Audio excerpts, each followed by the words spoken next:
Hello বন্ধুরা, কেমন আছো তোমরা? তো নীলষষ্ঠীর একটা মিনি ব্লগ তোমাদের সাথে শেয়ার করবো। অ্যাকচুয়ালি আমার এই স্মৃতির পাতায় রেখে দেওয়ার জন্যই মানে ব্লগটা তোমাদের সাথে শেয়ার করা।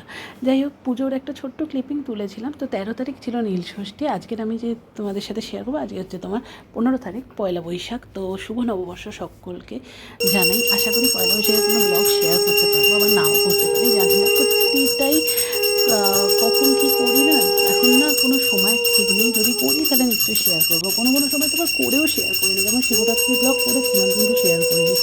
সময় হয় না, সময় করে এডিট করে উঠতে পারি না। আবার দেরি হয়ে গেলে মনে হয় দূর দিয়ে আর কী হবে, এরকম একটা ব্যাপার। আর নয়তো যাই হোক, তো খুব সুন্দর করে পুজো করেছিলাম। তো খুব ভালো লেগেছিলো। ঠাকুরমশাই দুপুরবেলা 1টা-1:30 নাগাদ এসেছিলো। 12টার পর আমাদের জল ঢালার নিয়ম। তো যাই হোক, জল ঢেলে বাতি জ্বালানো, এটাই হচ্ছে মেন নীলষষ্ঠীর একটা নীল পুজো। এর আগে যখন মানে আমার বিয়ের পরও নীল পুজোতে আমি জল ঢেলেছি, মানে ঢালে, কিন্তু এই ষষ্ঠী হিসাবে এই 2 বছর করছি। খুব ভালো লাগলো, খুব ভালোও লাগে আমার করতে। যাই হোক, মানে ঠাকুরের মাথায় জল দিয়ে, মানে জলের মধ্যে আবার শুধু জল না, দুধ, দই, ঘি, মধু, ডাব, সিদ্ধি সব দিয়ে জলটাকে তৈরি করা হয়, সেটাই ঢালা হয় ঠাকুরের মাথায়। তারপরে পইতে পরানো হয়, মাথায় ধুত্র ফুল, ধুত্র ফল, এসবগুলোকে ছোঁয়ানো হয়। তারপরে হচ্ছে তোমার আকন্দর মালা পরানো হয়, বেলফল দেওয়া হয়।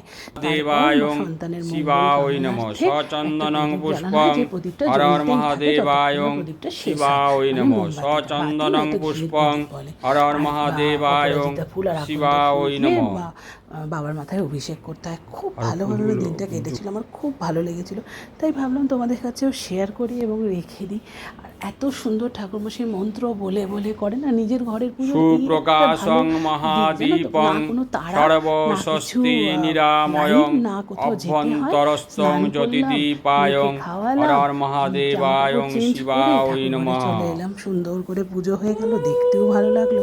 আর এটা রেখে দেওয়ার একটাই কারণ যে, মানে কি বলবো, একটা আমার কাছে স্মৃতি হয়ে থাকবে যে 2026 সালের 13ই এপ্রিলে বনস্পতি রসদীপ্রগন্ধাঢ্য সুমনোহরং ধূপং এসং ধূপায়ং হর হর মহাদেবায়ং শিবায় নমঃ। চাপ থাকে, কেননা বিয়েবাড়ির পুজো থাকে, তারপরে এর শিবায় শান্ত্রায় কারণেত্রায়ং হেতবে নিবেদামি তদমন্তং গতিং পরমেশ্বরম হর হর মহাদেবায়ং শিবায় নমঃ। হর হর মহাদেবায়ং শিবায় নমঃ। হর হর মহাদেবায়ং তো সেগুলো তোমার সাথে শেয়ার করবো। তো চলো, টাটা, আবার দেখা করবো কোনো নতুন একটা ব্লগে। বাই।